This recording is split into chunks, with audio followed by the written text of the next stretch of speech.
we have here on the far end, Professor Alfred Hero. And next to him is Chris, is it Pikert? Pikert. Ooh, feedback. And then we have David Uhoff right here. I'll kind of get this started. Feel free to get comfortable, sit in the seats. There's a lot of seats up here.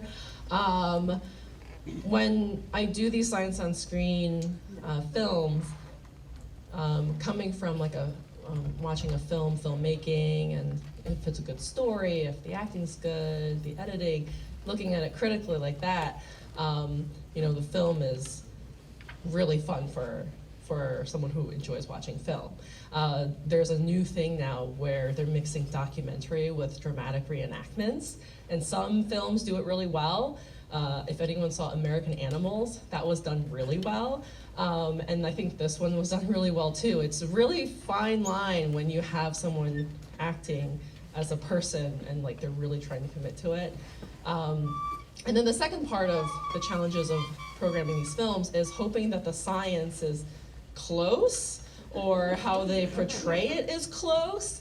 And some of the best discussions that we've actually had in the past are when the science in the movie is completely wrong, and then we have the experts tell you exactly why it was wrong and why that really annoyed them, and those actually become really good discussions. So my first question to our panelists is, what did you think of the film?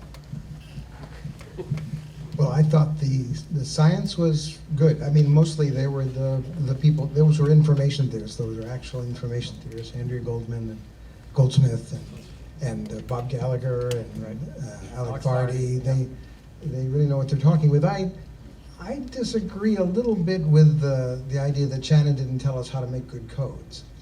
He didn't tell us how to make codes in an implementable way. And so what people were working on all these years to get to the Shannon limit was how to do it in a way that was feasible. It certainly could be done if you had an infinite amount of resources. And that's my only quibble with what they said. But what they did say is what a lot of people say. A lot of information theorists say that. I just disagree a little bit. This one's on. Yeah. All right, so I work mostly in cryptography, and the film talks a little bit, five or so minutes about Shannon's work in cryptography, and I get super annoyed if there's some TV show or something like, it's encrypted. I'm gonna need 5 minutes to break in. Okay, we're in. Yeah. So,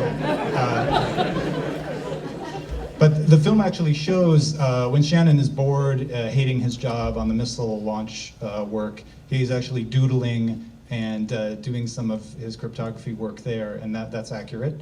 And also when he's on the blackboard kind of scribbling things down, he's actually writing some of the formulas from his work on cryptography that was done, as he said, concurrently with his work on information theory.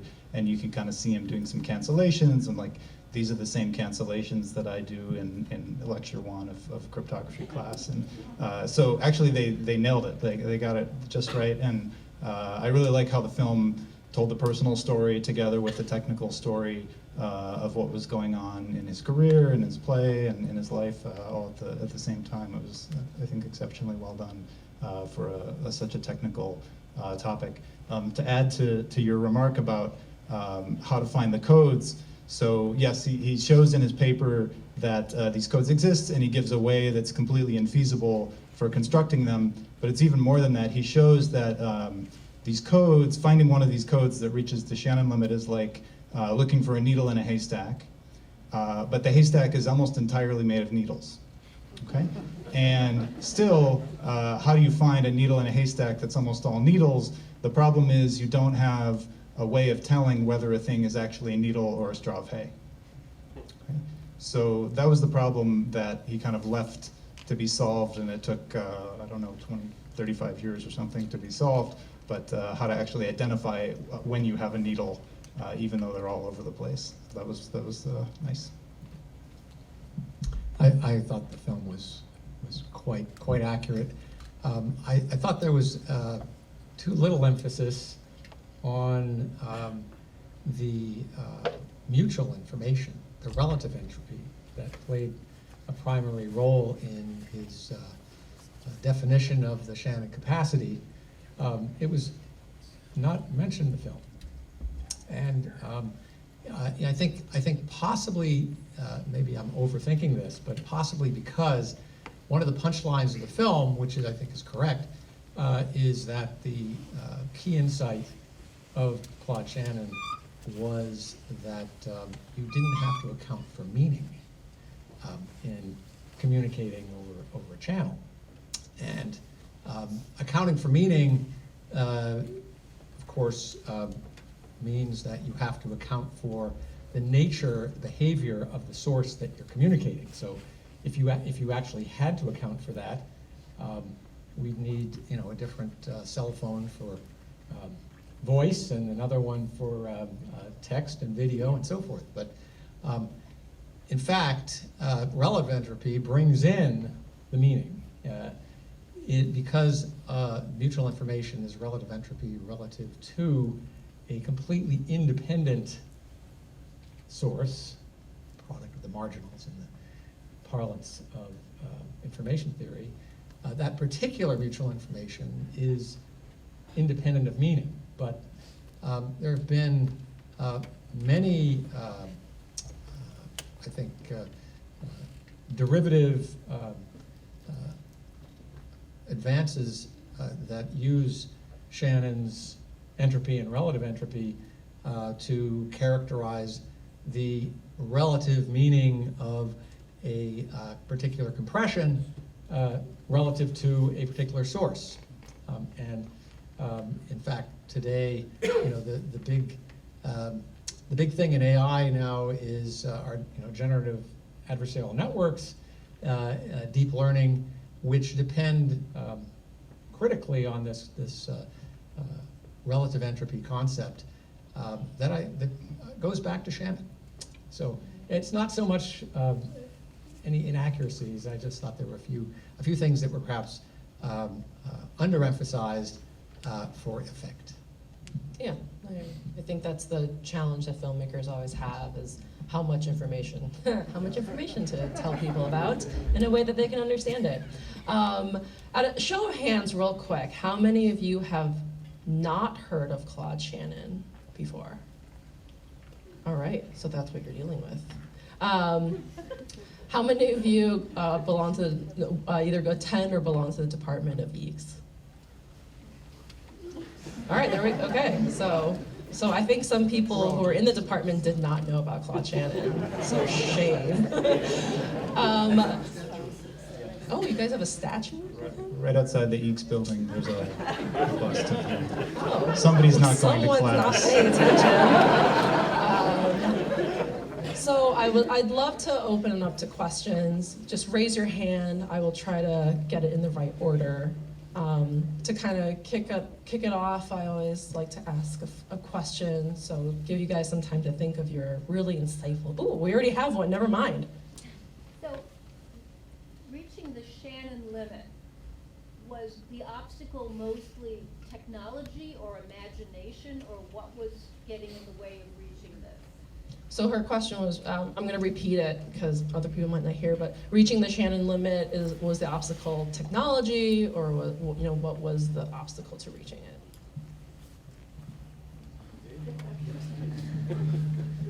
it? It was both. It was in the 80s, around the 70s and 80s, they came up with tremendous simplifications of communication algorithms. But the computing technology at that time was still nowhere near powerful enough to even allow those things to be implemented. And so there were revolutionary algorithms way back then, but then it took, the last group of algorithms that Andrew Goldsmith mentioned in the mid-90s, was another breakthrough, which was interesting because it came from outside the information theory community, as she pointed out. The inventors were not the traditional information theorists. They were people with completely new ideas. And those things couldn't have been, even those things wouldn't have been implementable back in the 80s or the 70s. So it took a combination of increasingly powerful computers and increasingly powerful algorithms. I hope I'm getting this right. These two will correct me, but I think it's also true that Robert Gallagher, who was on the movie, had proposed a family of codes. They're known as LDPC, for low density parity check. So you can Google that afterward. But he had proposed those codes, I think, in the 1960s, and they were not, in his PhD thesis, and they were not completely well understood. There was some, practical or experimental results about how they performed, but then following the 1993 turbo codes result, which is shown in the movie, it was subsequently a couple years later discovered that these LDPC codes, which had been around since the 1960s, actually also can get you extremely close to the Shannon limit, which is kind of remarkable. Like, it was just maybe a failure of imagination or failure of technique or a failure of full understanding for almost 30 years that these objects that we had around did the job, but we didn't know it, or we couldn't prove it, or we couldn't show it. And now today, I think they're in, these codes are used in all the cell phone, 4G, 3G standards. They're used for deep space satellites and things like that, when you really have to get your message through through a very tough channel. Yes, Rick? So how does the channel relate to the Shannon's limit? So how could he envision the future of communication and have a limit back then? So the question was, how does the channel relate to the Shannon limit? Yeah. Because how could he have predicted how communication was going to be so far in advance?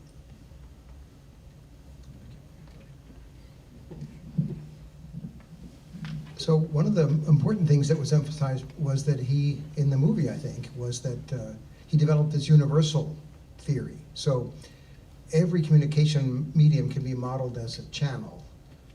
A piece of wire, optical fiber, the atmosphere, and each one has its own different capacity. So what he was trying to do is develop a theory that applied universally. If you have a new communications medium, you'll have a new channel capacity.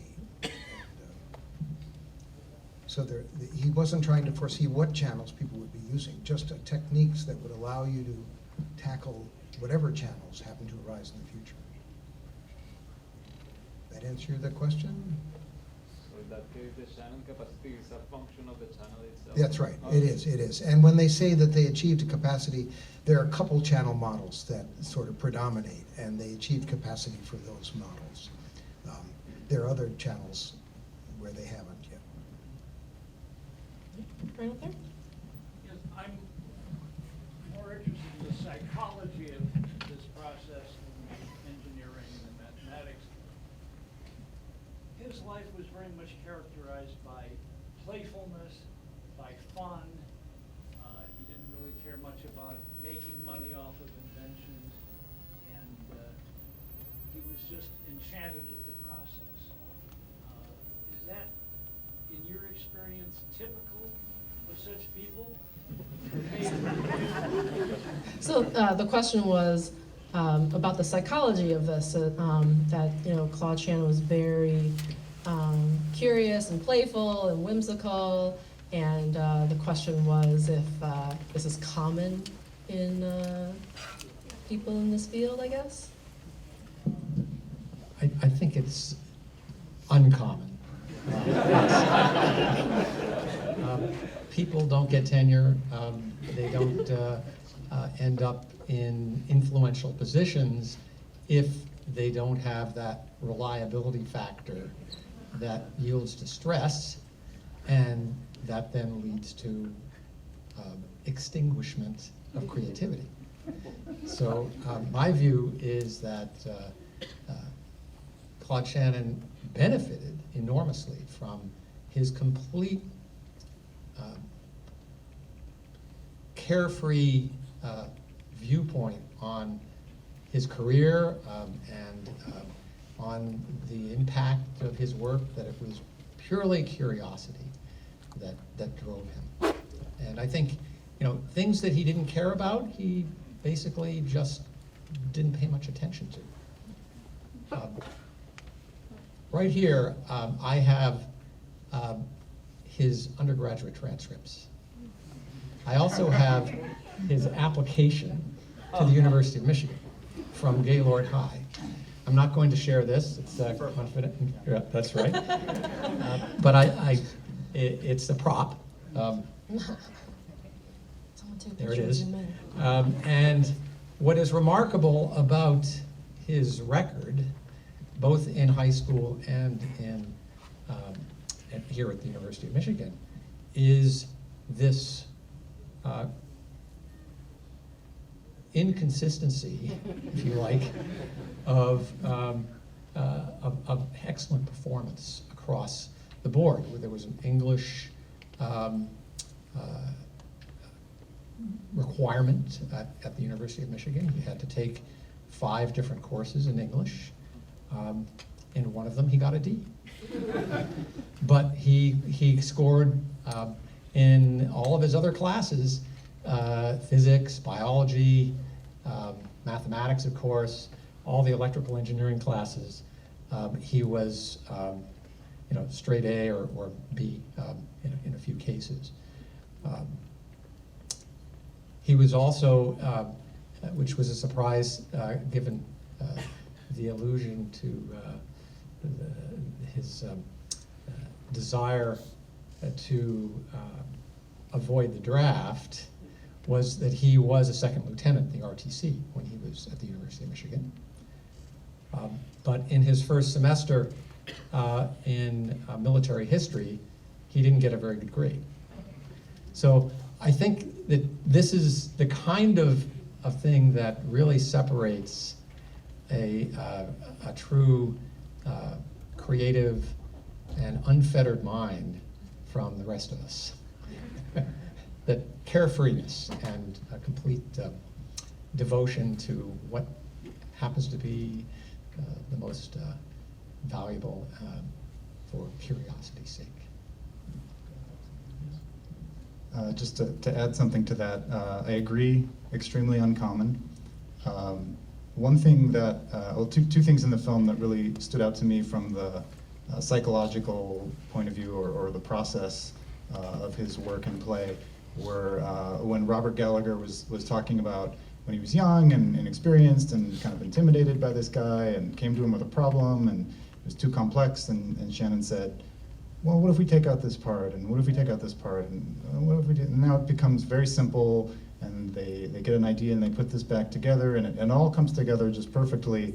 And Gallagher rightfully says, how does a mind accomplish that, right? It just seems so easy, and the thing that really characterizes Shannon's work in all of its ways is the simplicity to what he's doing. He breaks it down to the very bare minimum essential elements of the problem, and then still shows this incredible richness and depth to what he's doing. It's by no means trivial at all. It's extremely deep, but it's down to the very, very core elements, and it takes a special kind of mind and intellect and curiosity to be able to do that. It's extremely rare.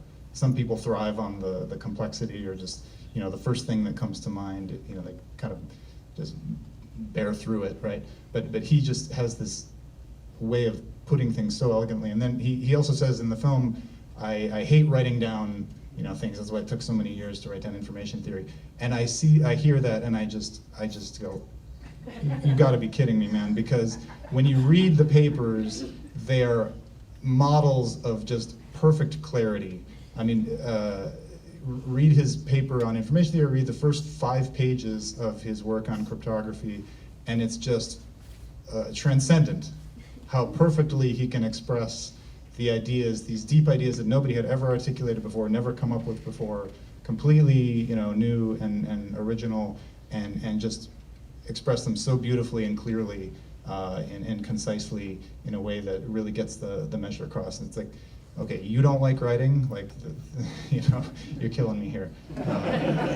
But that's the kind of mind that we're dealing with is extremely rare in those respects too. Yeah, and just like a side note, his curiosity is really prevalent in how he is curious about solving problems, and he's always wanting to solve problems. And I think in the documentary they showed that it was people that weren't even in this field that found the Shannon limit early.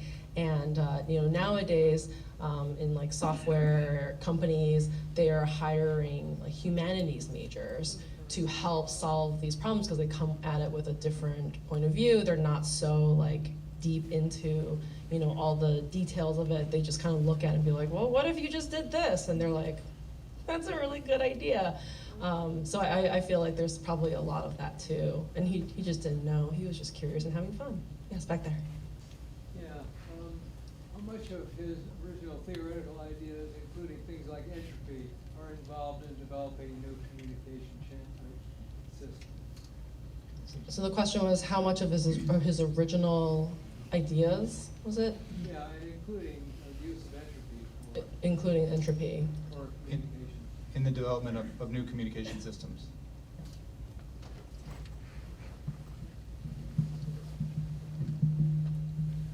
Well, they're still developing new codes, so they still are, following in his footsteps. And I don't think they're using the mutual information concepts or entropy specifically when they're developing new codes. They are when they're developing new data compression codes. They are using entropy ideas extensively there. But when they're developing new channel codes, not so much. It kind of has a life of its own now.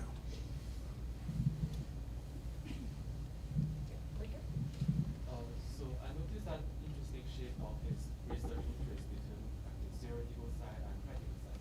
When he went to Princeton, people there think his research was too practical, and when he went back to MIT and he changed his work, and he did not want to consider the implementation of this, like something like this.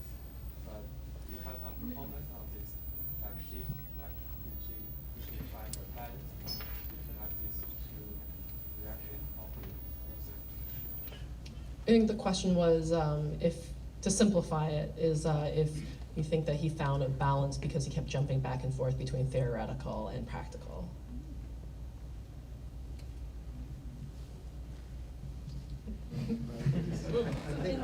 I don't think any of us knew him personally. I had dinner with him once, but So did I.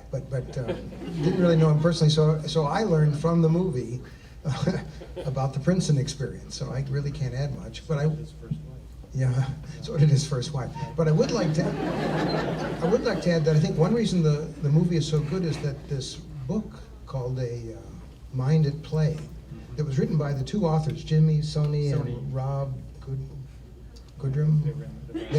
Those two guys wrote a very excellent book, and I think that they figured out a lot of ways of explaining to the layperson information theory, and there's more explanation in there than was in the movie. So if you like the film, I strongly recommend the book. It is called A Mind at Play. At play, yeah. And it has a lot of personal anecdotes and interpretations that were gleaned from interviews with his children, his colleagues, and his impact on others. So, excellent read. And I wouldn't be surprised if the final answer was he didn't really find a balance, he just kind of did whatever he wanted to do. Yeah. It's part of the playfulness, Yeah. mystique of his life and work. Back there? What are some promising new frontiers within the field of information theory in its current state? What are some promising new frontiers in information theory in its current state?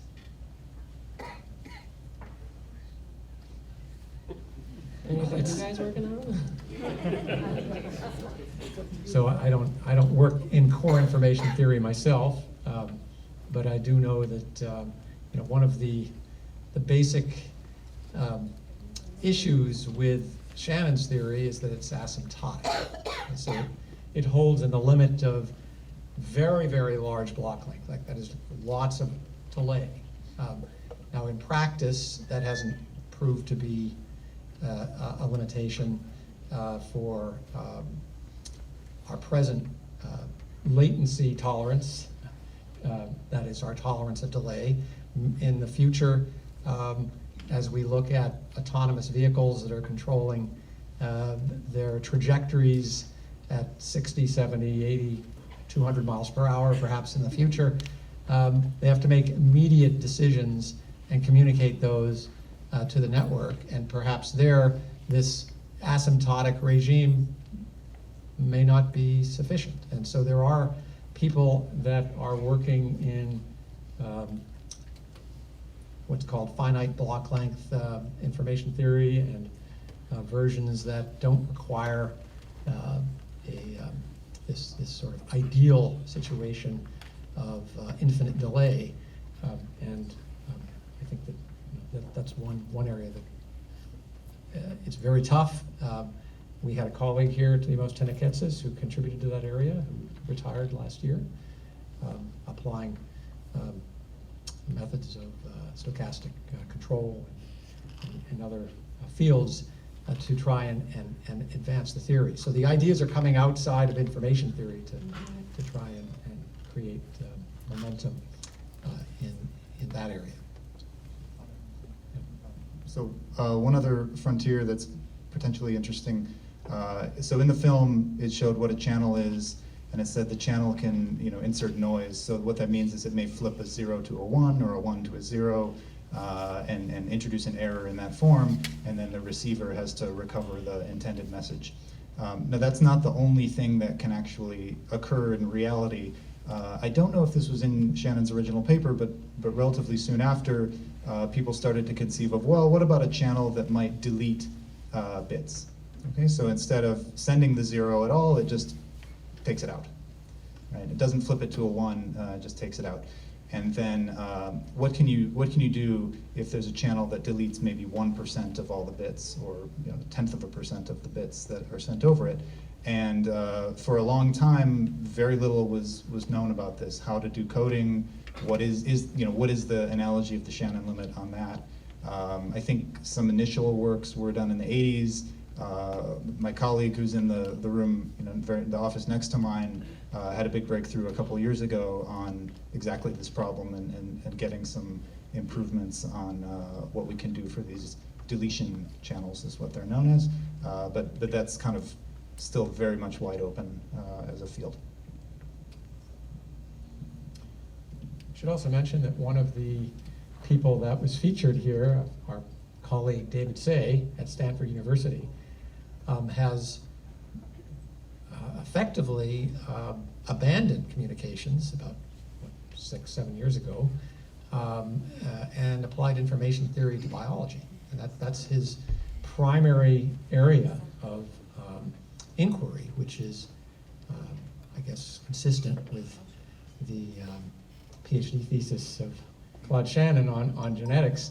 But David Say has a series of papers that he's publishing in both information theory, transactions, engineering journals, and also Nature and Science on using information theory and coding to try and improve DNA sequencing algorithms to reduce the number of errors in being able to sequence the genome. So that's a new frontier, certainly, and the techniques from information theory have been very effective, and David Say has had to extend some of those techniques in order to get the results that he's been looking for, given a very, very different and strange type of channel that you encounter with genome sequencing, as opposed to sending bits over a wire or bits over the air with RF.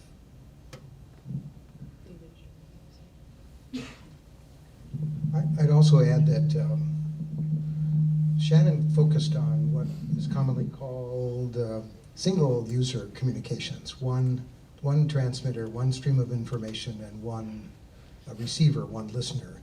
And there are many, many open problems involved when you have networks. And networks are what we're most interested in. So many information theorists are working on network information theory. Also, there are many, the internet has spawned all kinds of need for distributed storage reliably, quickly, fastly, and many information theorists are now working on problems related to distributed storage throughout the internet. Back there, yep. So in what ways do you think modern computing and communications would be different if not for Shannon and information theory? What ways do you think modern computing and informatics, you said, information would be different with Claude Shannon didn't exist? I've often wondered, how long would it have taken if there were no Shannon? And I don't think it's 5 years, I don't think it's 10 years, I don't know if it's 20 years. I mean, it also would have come very piecemeal. It wouldn't have come as a whole universal theory. So it's a very good question. I think we'd be way behind if it weren't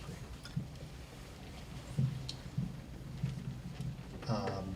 I could say a few things about not just information theory, but also cryptography. So the paper that was published in 1945, he actually wrote it. It was classified several years before that. And in this paper, he basically lays out from from nothing, like springs forth from the head of Zeus, the foundation of cryptography. And he not only gave this beautiful model, he for the first time said what it means for encryption to be secure. To that point, it had been a very ad hoc thing. A country comes up with some encryption scheme to allow Churchill to talk to Roosevelt or whoever, and maybe it's okay, maybe it isn't, maybe the enemy breaks it, maybe they don't, but it wasn't even clear what you wanted for it to be, what does it even mean for this method to be secure? And so for the first time, he gave a definition, a beautiful definition, very counterintuitive, but once you see it, you say, oh, that's what it is. So he actually defined what it means for encryption to be secure, and this is the foundation for all of cryptography. And essentially it was picked up, he wrote it in 1942, something like that. The core ideas kind of languished. He says in the movie, I think it's probably accurate, he says, they didn't know what to do with it, it wasn't of any use. And I think it wasn't until around the early 80s when computers started to become more realistic and networks and the internet were beginning, when these ideas kind of got picked up and built upon. So it was nearly 40 years before that happened. Now, had that not happened, in the 40s and been around, it's very difficult to conceive of what even cryptography would have looked like.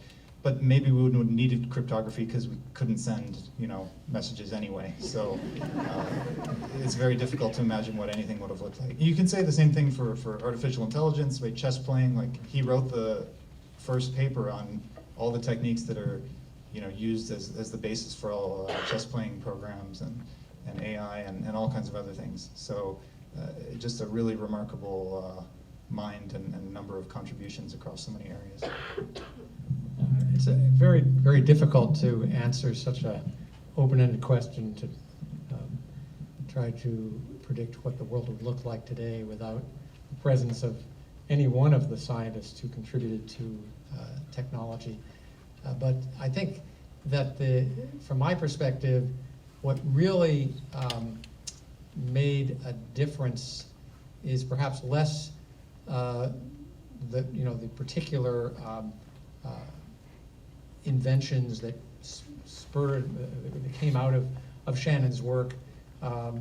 Rather, it was the mathematical limits on the maximum amount of information you could pump through a channel of limited capacity that I think spurred a lot of research to try to hit that limit.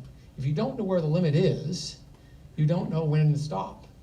And so you either run into the situation where companies might be spending billions of dollars trying to improve performance, when actually there's a Shannon limit there that tells you that you're already there, that money's all wasted. Or no one knows what the margin is, and so the investment never occurs, right? Because there isn't the promise on the horizon. So I think that it's that point of view that really only perhaps someone like Shannon could have come up with. that simple, perfectly faceted theory of the limits, the fundamental limits of communication.